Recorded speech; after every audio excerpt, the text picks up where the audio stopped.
vem este Conexão Futura ao vivo aqui no seu canal Futura e também pela internet no nosso site futura.org.br, que está aí na sua tela.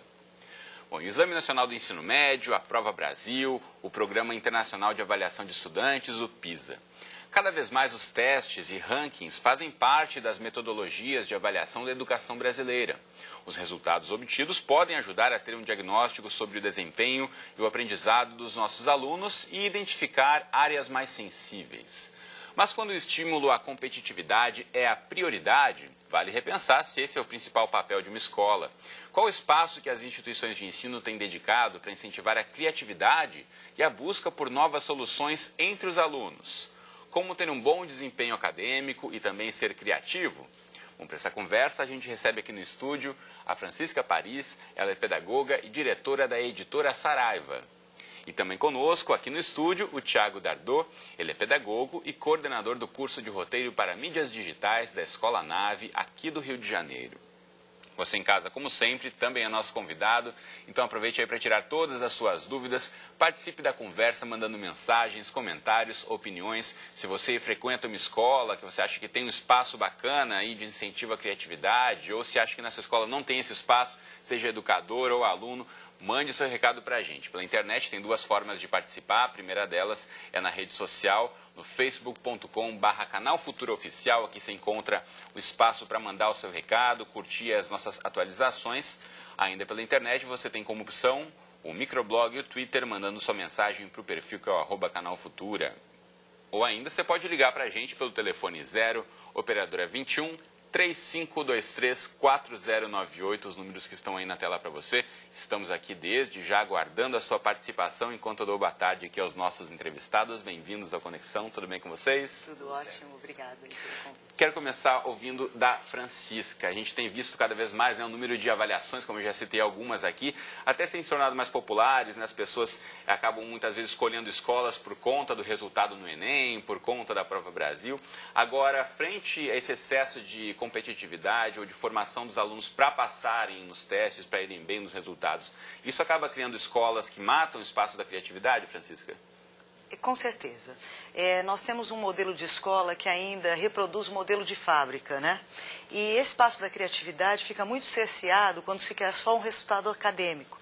Então, nós temos uma escola que prepara os alunos para serem bons respondedores, quando a criatividade pede aluno que sejam bons perguntadores.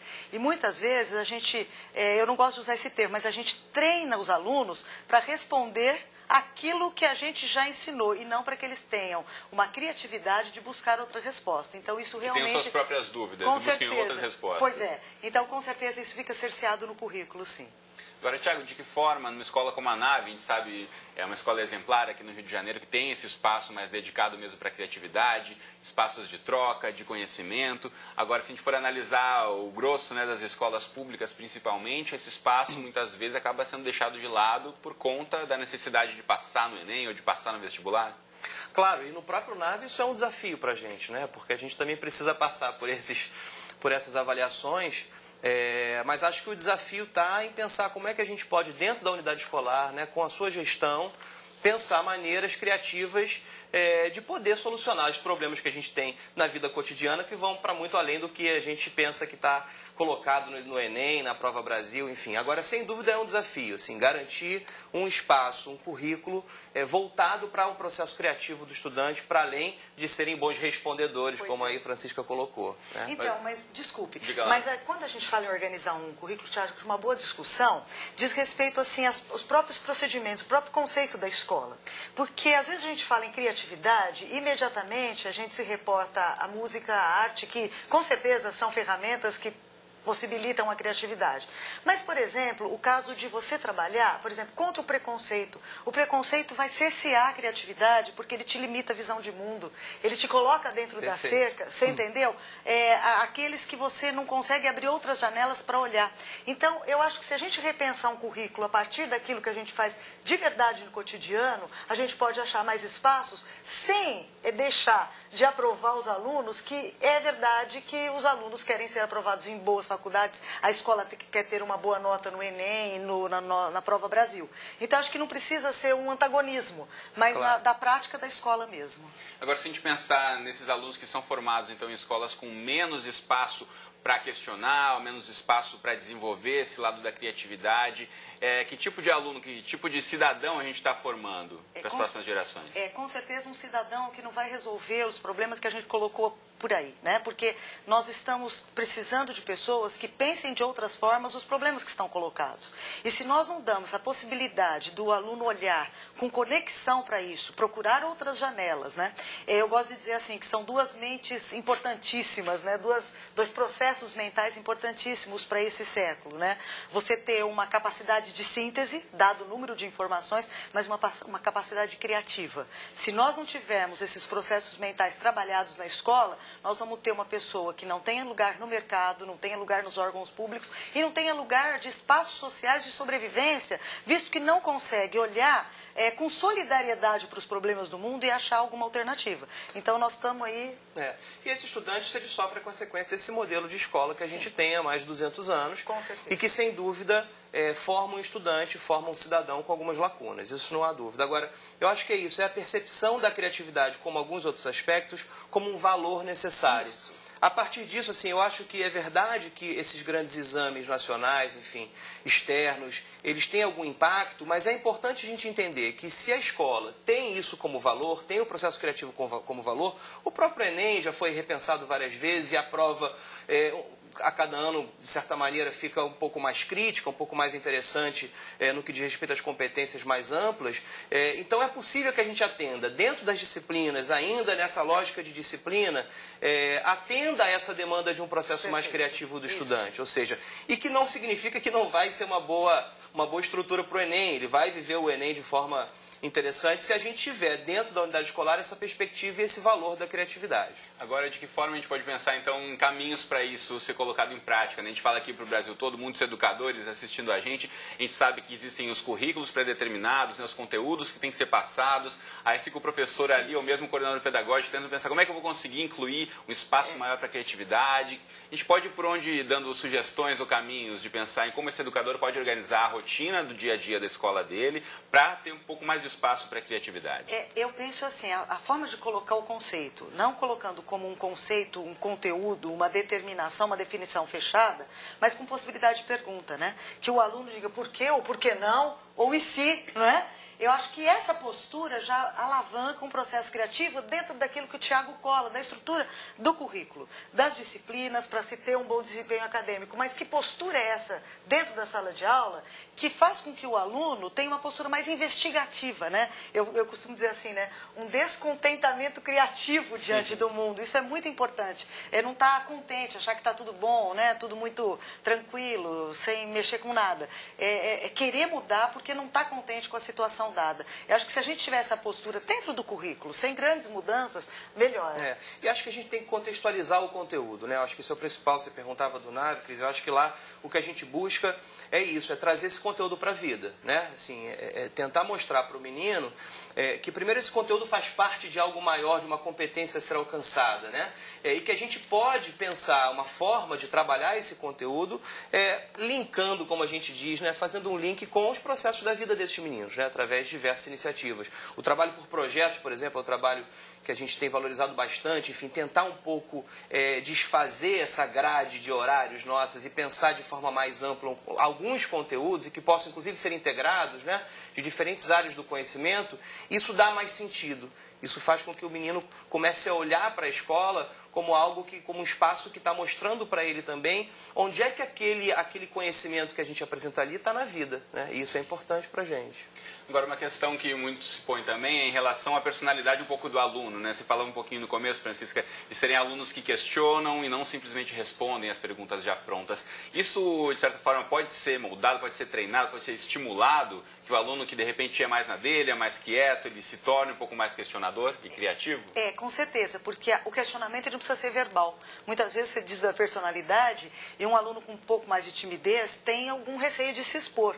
Então, cabe ao educador perceber que ferramentas que ele pode utilizar para que o aluno possa questionar da mesma forma, talvez não se expondo, né? Então, por exemplo, fazendo uma pergunta por escrito e trocando papéis na classe, ou trocando um Twitter, sabe? Coisa simples que faz com que o aluno participe. Porque o importante não é ele se colocar diante de um público verbalmente se ele não tem essa possibilidade. O importante ele é questionar o conhecimento. Isso é o mais interessante para a criatividade. E eu vou na sua linha, Tiago, quando você diz dos projetos, que eu acho sensacional, a própria linha do material didático também tem que ser assim, sabe? Porque muitas vezes a escola fica cerceada pelo modelo de prova, pelo modelo, e o próprio material pode conduzir a uma perspectiva mais criativa do aluno, com certeza. E penso que, enfim, através de diferentes metodologias e técnicas, como você estava colocando, Francisca, é importante a gente colocar o estudante, tirar, na verdade, o estudante desse papel só de receptor. Isso, né? Isso não cabe mais nesse século. Tirá-lo da sua famosa zona de conforto. Zona de conforto, seja para o aluno mais tímido ou mais extrovertido, de certa maneira deixar claro para eles que eles podem e devem participar cada vez mais do seu processo de formação. Então, eles não estão mais ali, sentados numa cadeira, esperando receber uma informação. A escola, os professores, a gestão, tem que propiciar formas, maneiras de ouvir esse estudante, de perceber as contribuições que eles têm para o processo do conhecimento de todos, né? E uma questão que se põe cada vez mais, que muitos educadores apontam também, é do papel da família, que cada vez mais parece que tem deixado a educação sob a responsabilidade apenas da escola, o envolvimento de pais, mães e responsáveis nesse processo também, e de mesmo investigar que tipo de currículo, que tipo de espaço a escola dedica à criatividade, ou mais à competitividade, ou mais a sair bem nos rankings. Isso poderia fazer uma diferença também? As pesquisas já mostram que faz muita diferença a participação da família na vida acadêmica do aluno. Por outro lado, nós também temos que pensar que mundo é esse que a gente vive, né? Num mundo de velocidade. Nós também não podemos delegar aos pais uma responsabilidade que é da escola, porque muitas vezes nós não temos mais aquele modelo de família com aquela disposição do pai, da mãe, e os modelos de família são muito diferentes, nem sempre são assim, não é? Às vezes é formado muitas famílias monoparentais. Então, eu acho assim, nós também não podemos dizer que a criança ou a adolescente não vai bem na escola por conta do amparo da família. É verdade que isso faz diferença, mas também é interessante que essa família participe mesmo à distância. Às vezes não tem tempo de ir até a escola, muita tribulação dessa vida moderna, mas todas as escolas têm site, têm formas de se comunicar à distância, não é? E tem telefone, tem celular para todo lado, então é possível a família, de fato, perguntar para o filho, o que aconteceu com você hoje? São situações muito simples que demonstram interesse e que o aluno, ao reorganizar o seu dia, ao contar o que aconteceu, ele sistematiza o aprendido também. E ele ali vai colocar também as suas dificuldades, etc. É uma forma de participar que não precisa, assim, dessa cobrança, visto o modelo de vida que nós hoje temos aí na sociedade. Mas, por outro lado, né, Francisco, eu fico pensando que você tocou num ponto importante, que é da comunicação. Eu acho que a escola se comunica pouco e mal, às vezes, com as famílias, né? A comunicação casa-escola, a gente costuma dizer ou é para alguma reclamação, um questionamento, ou para o convite para uma festa, né, um evento da escola. E acho que a escola fala pouco do que faz. Fala pouco da produção dos meninos, né? Enfim, acho que se isso acontecesse de maneira mais sistemática, organizada, com objetivos, poderia ser um convite para as famílias estarem mais juntos, né? Eu acho que aí tem uma possibilidade, sim, da família estar mais dentro da escola, participando, contando as suas próprias experiências, enfim, grande parte dos pais são profissionais, têm algum trabalho, enfim, e essa experiência pode enriquecer e pode, de novo, dar mais sentido para o conhecimento que está sendo explorado em sala. Então, há uma troca aí que ainda tem espaço para acontecer, mas eu acho que não acontece porque falta comunicação ainda. Eu concordo com o Tiago. A escola faz muito e comunica muito pouco o que faz. O entorno da escola, a comunidade ou os alunos que fazem parte dela, não sabem o que acontece de fato na escola.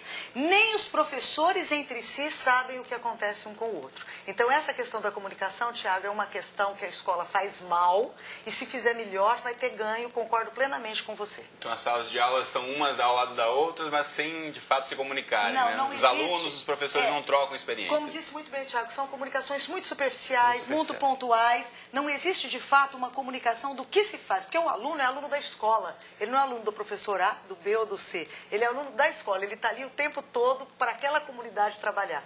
E parece que é assim, né, Thiago? Hoje, este ano ele é meu aluno, ano que vem ele é seu aluno, como se o aluno fosse partido em tempo e não integralmente trabalhado. E acho que isso tem uma relação com o que a gente falava no início, enfim, que eu acho que é fundamental pensar qual é o sentido da escola. A escola não é só para preparar, tem muitas escolas que utilizam essa propaganda, né? Preparar para a vida, como se o menino ainda não estivesse vivendo, né, a sua adolescência, a sua infância. Uma fase de incubação, né? Para começar a viver, como ele tem que se preparar para alguma coisa que só vai acontecer daqui a alguns anos, enfim.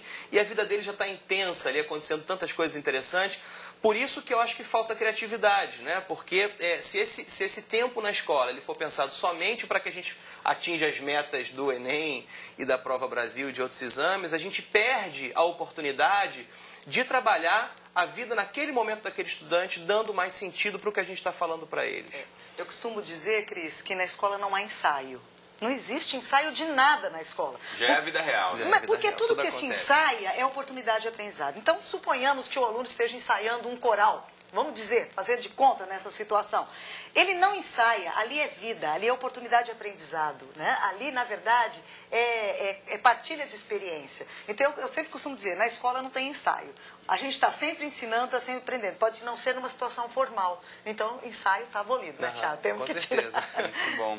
Você de casa pode e deve participar aqui do nosso bate-papo, mandando mensagens, perguntas, dúvidas, compartilhando experiências pelo Facebook, pelo Twitter ou pelo nosso telefone, assim como já fez a Roberta aqui do Rio de Janeiro. E ela quer saber que reflexo pode ter na vida profissional de um jovem, né, atual jovem, quando for adulto e entrar no mercado de trabalho, de ter uma escola com espaço para criatividade maior ou menor. Que diferença pode fazer quando essa criança, esse adolescente for entrar no mercado de trabalho, Thiago? Acho que muita diferença, né? Acho que essa hoje é uma demanda do mercado, né? Profissional criativo, com capacidade de se adaptar a diferentes cenários, enfim, flexível, né? Que saiba trabalhar em equipe, enfim, são todas demandas do mercado atual.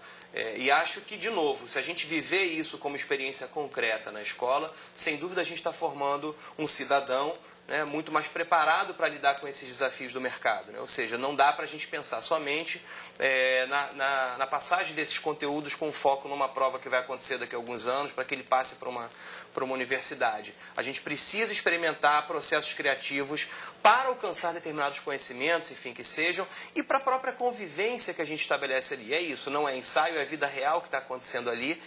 E para esse processo também é muito importante ser criativo, até para pensar novas metodologias, novos processos curriculares que possam tornar a escola cada vez mais atraente e mais significativa para o estudante. Eu penso que no mundo empresarial hoje a palavra de ordem é inovação. E quem não tiver uma postura criativa não tem espaço no mercado. Infelizmente, nós precisamos trabalhar isso com os meninos. Então, acho que a Roberta está bem antenada aí. Então, muito diferente. Se isso não for estimulado, vai chegar um profissional, ele de repente até vai passar com uma boa nota no Enem, no vestibular, mas vai chegar no mercado de trabalho sem esse lado desenvolvido. Não, e tem mais outra coisa, né? Você pode ter uma competência técnica, por exemplo, sei lá, né? Vou falar uma bobagem, mas vamos supor, o pessoal da área de computação, ele pode estar dentro da universidade, trabalhar dentro de uma linguagem, que quando ele sai do mercado muda, né? E se ele não tiver um processo criativo de refazer a sua própria formação, aquilo que tecnicamente ele aprendeu está perdido. Porque nós estamos trabalhando com velocidade, né? Com troca muito grande de todas as informações que a gente tem. Então, na verdade, eu acho que a capacidade criativa, Thiago, está também de se recolocar a partir da mudança da estrutura que você vive. Como é que você se reconstrói? Se você é criativo, você consegue pegar o gancho e falar, bom, aquilo que eu vi já não me serve mais, mas eu tenho isso para recuperar. Se eu não tiver essa postura, não tem lugar no mercado. Como é que você percebe isso, Thiago? Essa garotada que você trabalha diariamente aí na sala de aula, eles têm um pouco dessa habilidade, essa geração que está aí na fase do ensino médio, está preparada para tirar esses aprendizados da vida rápido e se adaptar rapidamente ou não? Eu acho que trabalhar numa escola com uma estrutura que tem o NAVE também nos desafia, porque os meninos são muito questionadores. Se eles chegam e tem aquele espaço, né, com todos os materiais tecnológicos que a gente possa imaginar, eles nos provocam para que a gente também seja criativo, para que a gente mude a forma como a gente aborda o conteúdo, para que a gente mude as aulas. Aliás, eles questionam bastante isso. Enfim, mas eu acho que a equipe é uma equipe que consegue trabalhar dessa maneira e os jovens estão muito estão com muito desejo de estar ali, né? E isso é muito bom. Você trabalhar com um jovem que deseja estar naquele espaço é muito bom. E aí a gente consegue, enfim, por conta dos cursos técnicos que a gente tem, também a todo momento experimentar situações da vida cotidiana com eles, enfim, muita parceria, né? Muita integração entre o currículo regular, as disciplinas do núcleo comum com as disciplinas do curso técnico, porque a ideia é um pouco essa, né? O ensino médio integrado tem isso como objetivo, né? Que a gente possa, o curso técnico, auxiliar as disciplinas do núcleo comum, até para dar sentido, para a gente usar isso como referência para o nosso trabalho, para criar uma dinâmica qualquer, para criar um aplicativo, para criar um filme, enfim, utilizando conteúdos do núcleo comum. Então é uma garotada muito antenada e acho que nesse aspecto eles são muito bem formados, enfim, para estarem prontos para essa possível readaptação que pode acontecer a todo momento no campo do trabalho, enfim. Bom, a Mariana pergunta aqui pra gente lá de São Paulo, obrigado Mariana pela participação, de que forma limitar esse espaço de criatividade apenas às aulas de artes, de música, não acaba formando esse aluno para achar que as outras disciplinas não têm o mesmo valor do que as aulas de artes? Não, eu acho que não, eu acho que arte e música é fundamental na escola, inclusive, né, um país musical como o Brasil, é imperativo que isso esteja na escola e é fundamental, mas eu recoloco que a criatividade não está na aula de arte. A criatividade está na postura, na forma de eu olhar o mundo, de estar indignado com o que está colocado e procurar outras saídas. E ter certeza, dizer para a Mariana, que as boas ideias, no começo, sempre são frágeis. Então, a gente, para ser criativo, tem que ser corajoso, não é? Porque no começo parece que é uma loucura, né? E, na verdade, é isso, né? Aquilo que nasce como ideia nova sempre parece a loucura de alguém. Até que alguns adeptos vão se juntando e depois aquela ideia toma força. Então, a gente tem que ter essa coragem de ter essa força institutiva, né? Quer dizer, aquilo está instituído e eu venho como instituinte colocar uma coisa nova. Que eu vou levar alguma crítica, né, Tiago, no começo. Provocar uma reflexão, pelo menos. Mas eu tenho que ser corajoso de saber que isso é possível, é assim mesmo, a força instituída é mais forte, mas que a gente vai caminhar. Então, eu diria para Mariane, que é o próprio currículo da escola, os próprios gestores, os próprios educadores, têm que pensar a escola de uma forma criativa. Todo o currículo, a forma como recebe os pais na escola. A forma como, eu sempre digo assim, Tiago, os pais devem chegar na escola para uma reunião e sair com a cabeça, a barriga cheia e um papel na mão. O que eu quero dizer com isso, né? É importante a gente oferecer alguma coisa assim para os pais, um café, um chá, um copo de suco, sabe? Trazer para dentro essa partilha. Mas também não é só isso, né? Levar alguma coisa na cabeça. O que a escola comunica? Mais do que isso, ele tem que ter um sinal disso para chegar em casa e contar, para contagiar os demais do que a escola está fazendo. Então, eu acho que é esse caminho de criatividade que a gente busca. Muito bem. A pergunta da Mariana é um pouco do reflexo do que hoje está posto, né? Acaba que a gente pensa a criatividade muito nessas áreas. Aí eu volto para a unidade escolar para pensar essa gestão. Se a gente tem isso como referência, pensar a inovação, pensar a criatividade, primeiro a gente tem que olhar para nós mesmos, né? O professor é pouco criativo de maneira geral, a formação do professor é uma formação ainda capenga nesse sentido de não estimular esse processo do professor, mas a gente pode trabalhar internamente para repensar a forma como a gente está trabalhando o nosso próprio conteúdo para poder trabalhar com os meninos processos mais criativos. Muito bem, quero aproveitar que estamos falando tanto sobre criatividade para mostrar um site para você. Esse aqui a gente estava pesquisando durante a manhã, na verdade é um site lá de Portugal, uma iniciativa do Ministério de Educação lá do nosso país, que a gente gosta tanto, né? Você pode acessar aí criatividade.net, já que a nossa língua é a mesma, e saber tudo aí sobre esse site aqui que fala sobre formação de professores, criatividade e paixão na educação, uma comunidade que você pode trocar mesmo sendo aqui do Brasil.